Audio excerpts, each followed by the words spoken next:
The unthinkable has officially been spoken into existence. The Chicago Bears are looking to cross state lines. While the boardroom erupts in chaos and the future of Soldier Field hangs by a thread, a rejected hero has risen from the ashes to claim the NFC's highest defensive honor, and a legendary headhunter has just hit the market. We are standing at the precipice of a new era. If you want to fight for the soul of this team and stay ahead of every breaking story, smash that like button, share this video with a fellow fan, and subscribe right now. We are witnessing a seismic shift in the history of Chicago sports. For decades, the conversation about the Chicago Bears' future home was a simple debate: the historic columns of Soldier Field versus the modern promise of Arlington Heights. It was a choice between heritage and evolution. But that debate has been shattered. The conversation has turned into a full-blown crisis. Kevin Warren, the architect of the franchise's future, has dropped a nuclear option that has left the fanbase reeling. The Bears are no longer just looking at the suburbs. They are looking at Northwest Indiana. Let the gravity of that sink in. The Chicago Bears potentially playing their home games in a different state. It sounds like a betrayal of the very name stitched on the jersey. Yet this is the cold, hard reality laid out in Warren's most recent, blistering letter to the fans.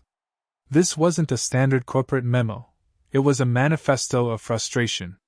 It was a declaration that the organization is tired of waiting, tired of the red tape, and ready to take drastic measures. Kevin Warren didn't mince words. He opened his letter by evoking the raw energy of the home opener, acknowledging the passion that remains palpable and powerful, even in freezing temperatures. He knows the fans have delivered. We have carried this team to 5 wins in the last 6 home games. But while the fans have delivered, the politicians have stalled. Warren outlines a timeline of broken promises.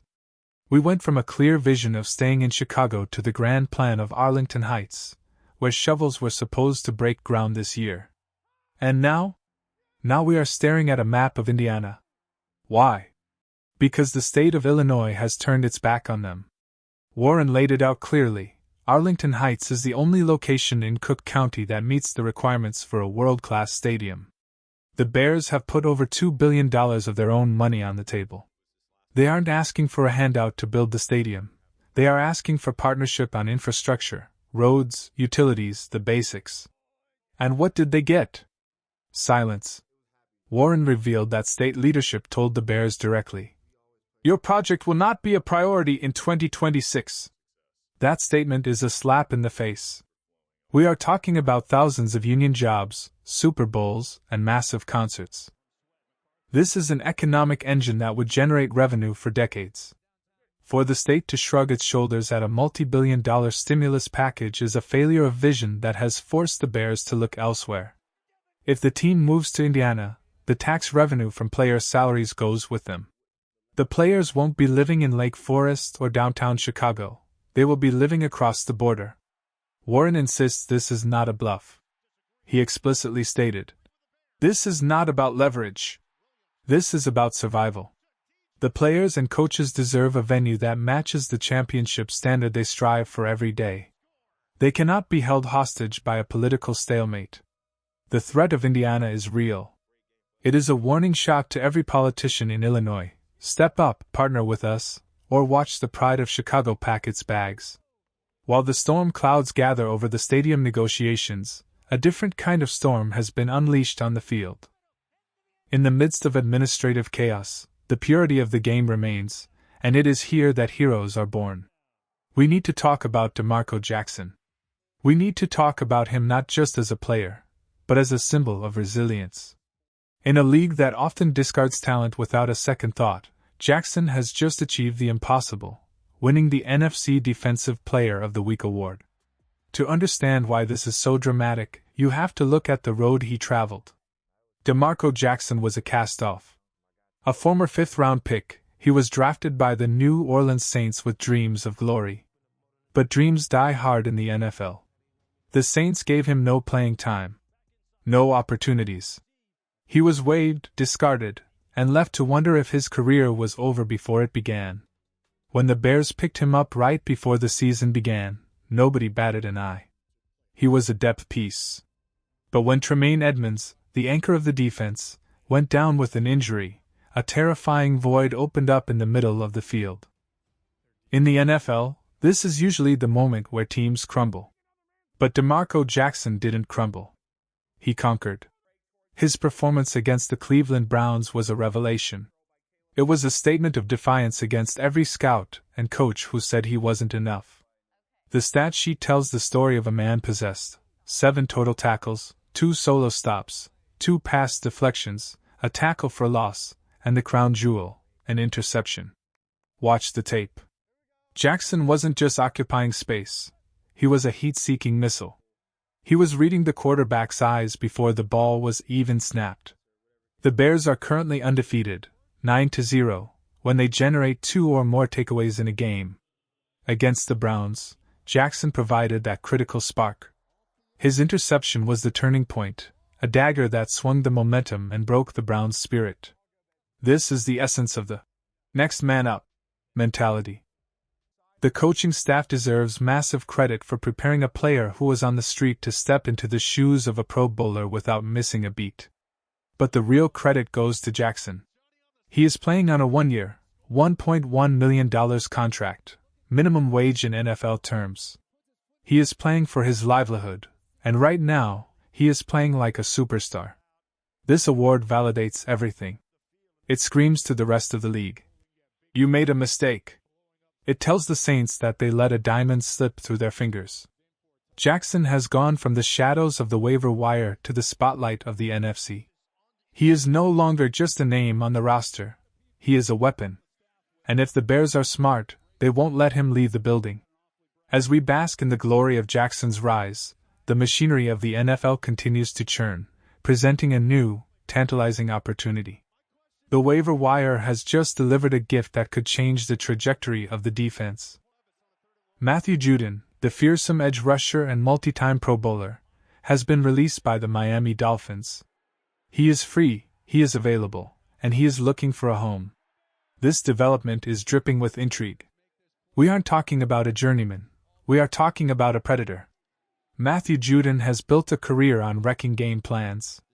He is a quarterback's nightmare, a chaotic force off the edge who commands double teams and creates havoc. The Bears know this well. They tried to trade for him years ago, recognizing his talent. But the price was too high then. Now, the price is practically zero. Let's address the elephant in the room. His time in Miami was a disaster.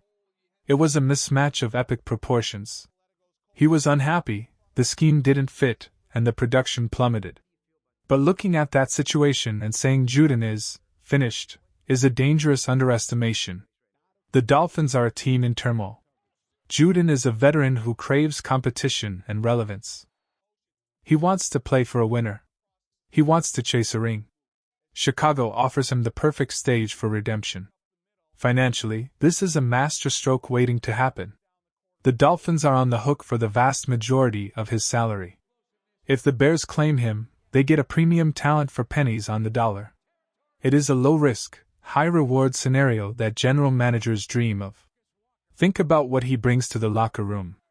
The Bears recently traded for young pass-rushing talent from Cleveland, but youth needs guidance. A locker room needs scars.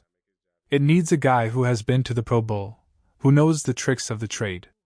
Even if Judon only plays 15 snaps a game, just coming in on third down to pin his ears back and hunt, he makes this team better.